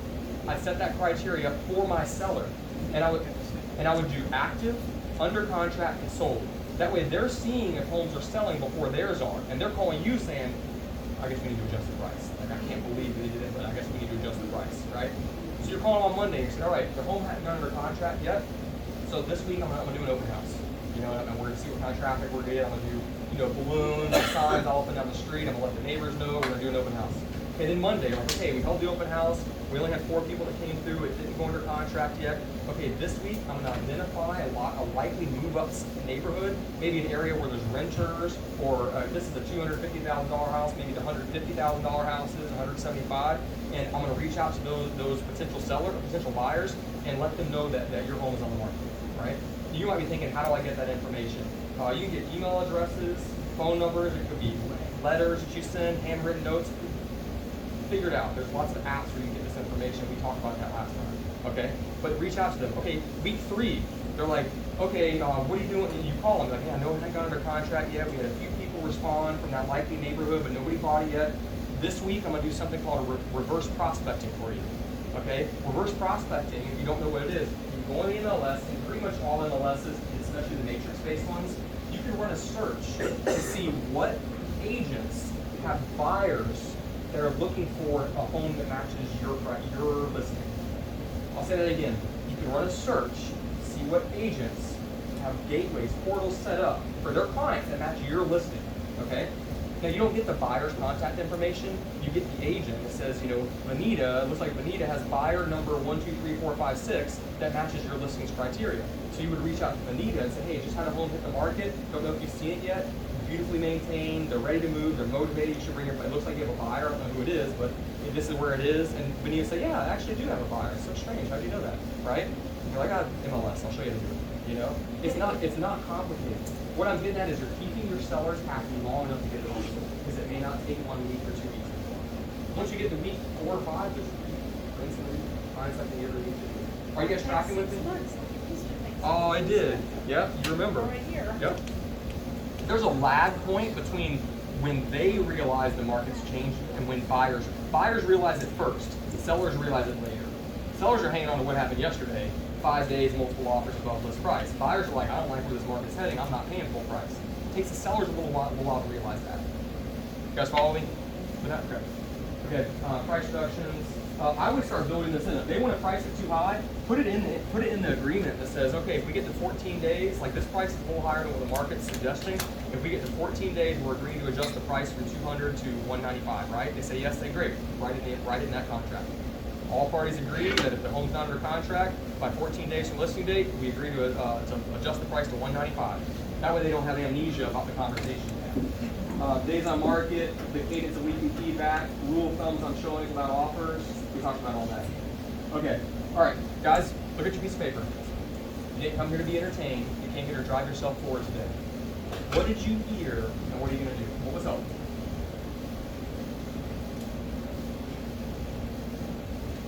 I guess my biggest thing is you never quit learning. It's stone. You can't. Right. It'll be a stalemate. Right? Yeah. You always got to keep learning. So stay learning based. Right? It's hard to learn something if you think you know it all. Right? Okay? Love that. Okay, what's something you heard that you're going to implement today? Or what was helpful? I think it's good, just, most of us are newer, and, we've had 20, 21, or 22. We don't really know what it's like to market a property. You have to get out there and make those calls, and I see you have somebody bringing them to the house, begging people to come to your house, so I think I'm actually a little excited about it. It is exciting. That's the mindset. Just slap it. I mean, yeah, we all want to just take a picture with our phone and say, sure, we can get 500,000. We don't even have to take professional pictures. Yeah, not anymore. The market's the market, production's a choice, and your mindset is, I'm excited to learn new ways to succeed through any market. You're going to sharpen your skills and be a better agent. We're entering into a professional's market. Right now you have enough time to sharpen your skills, to become that professional, right? Yep, okay, what else? What's a takeaway from today? Something you're going to do or something that was really helpful? The Coach. tracking the listings versus the sold each week, because what I have been doing, I've been looking to see how many sold at list, how many were under list, how many were at, over. Right. So I need to adjust that a little bit for this. Yeah, now when you're sitting down with a seller coach, you can say, hey, something interesting is going on in the market. In the past 3 weeks, we said an increase in 400 homes in the market that didn't go under contract. What does that mean for you? More competition is not good for us right now. So what does that mean? Probably a little bit longer days on the market, and we've got to look. It's a price. It's a beauty contest and a price war. We've got to look better than everything else at the same amount of money. That's what it's going to come down to. But we can only do that if we know the numbers. Yeah. All right. What else? Give me 1 or 2 more. What's another takeaway from today? Something else. I mean, I think that chart helped me break it down to something reasonable. Yeah. Sometimes goals for me are overwhelming. Having to put a number. So breaking it down, marketing style like that was helpful. Yeah, like when you only have to do Yeah. 2 or 3 a week, it's like, That's very encouraging. oh, okay, I Yeah. can Deep actually breath. breathe. I can do that. Because when it tells you you have to make 18,695 phone calls or touches of some sort, Yeah. as soon as you see that, you're like, okay, shut the computer. I'm going to take a nap. I can't think about this right now. It's manageable. And if you're looking at your paper saying, man, that's still a big number for my database or for my contacts I need, just know there's a path, and that's what we'll dig into in future conversations. So, okay. All right, so I wanted to share this with you, and it's an analogy I've heard between a thermometer and a thermostat. Are you a thermometer or a thermostat? What does a thermometer do? It reads the temperature. It just tells us where we're at right now. Thermostat sets. The thermostat sets it. Who determines where we're going to set the thermostat? We do, right? So in your life, like we have this opportunity. This is one of the few businesses you can completely change the financial trajectory of your life in a very short period of time. We have so many stories here of agents that were in jobs for decades, came into real estate, committed to doing this, to being a professional, and doubled or tripled their income in a short period of time. Bought investment properties, got financial freedom. I want that for you guys. I want you to live a life by design, not a life by default. So in other words, we don't just need to be a thermometer saying, oh, here's where the market is, here's where it is. We need to be a thermostat. Say, I'm setting my financial thermostat or my sales thermostat to here, and I don't care whatever it takes. I'm committed to getting there, and I will do whatever it takes. All right. I'm grateful to be a partner with you guys. And by the way, congratulations. We just made it through the foreword on the book. That was the foreword. Just so you know. So we have a lot of stuff to cover. Okay. And now you see why I said like it's a lot, and there's no way I can put it all in one session. There's so much good stuff I'm just itching to dig into with you guys. I just want to do it up on bite-sized chunks. Because you saw what we covered today, and that was a lot to soak in, right? So go back, commit to being a professional, commit to being a thermostat, and I'm grateful for you guys, and I'm looking forward to partnering with you in your success this year. Okay? Yes? Okay, so I have a challenge with tracking this stuff. So, I can be on the phone all day talking to everybody. Like, mama, I go to the grocery store, I call everybody, I never left straight. But then at the end of the day, I'm like, you didn't do anything. And, and it's like I met my sister the other day, and, I handed out my card to 6 people in there just talking to her. And she was like, wow, you were working out? I was like, I haven't done anything. So how do you capture this activity without being like, oh, hold up. Carol's nice to meet you. Hold on, let me put you in my database. Make sure I track this right now. Don't think I'm gonna get away. Like, how do I? Because that's the part that I'm missing. I'm doing the activity, but I'm not tracking it enough to see that it's working. So what do I do? Okay, good question. So first off, I love you being proactive because this is a contact sport. So you're getting out there and touching base with people. You're just like, the question is like, how do I convert that into business, right? Without being pushy, right? So let's say you're at, let me give you an example. Let's say you're at a social get-together and it's a group of people, you're gonna party or whatever at night, and you're like, so on this stuff, you're real estate. How's the market? What's going on, right? You need to have something. It's called party chat. Okay? You would say, hey, the market's still on fire. Like homes are still selling fast. However, we're noticing something interesting, right? What's happening is the number of homes that are selling have gone from 12% to 18%, and the days on market has increased by 14 days in the past 30 days. So something's going on in this market, okay? And they'll start by asking questions about, wow, that's interesting. They say, listen, what I do for the people I care about is I keep them in the loop on what's going on. I send them important information and how to navigate through it. I'm happy to ask you. If you want, I can email you whenever I have some important information. Then you get their information, okay? You need to transition to getting some kind of a build your database to contact information. That makes sense? Or you might say, if you're at that same party, you can say the market's on fire. Homes are still selling fast, however, there's a change happening. And it costs more to rent right now than it does to buy. I found out about 4 more down payment assistance programs that might be a good match. If you know somebody that's looking to get down payment assistance, call them. Does that help a little bit? We can talk about that for like an hour, right? That's good. But it's a couple. All right, any other questions? Good? All right, thank you guys. See ya. Hold on a minute. Everybody hold on. Oh, wait. Hold on. Oh my goodness. Oh my goodness. Happy birthday to you. Happy birthday to you. Happy birthday, dear Aubrey. Happy birthday to you.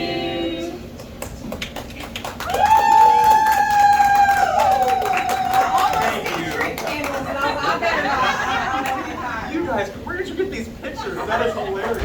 I'm not allowed to say. There's this new thing called the internet. Yes. You cannot hide anywhere else. Yes. So, yeah. We've been sweating out there.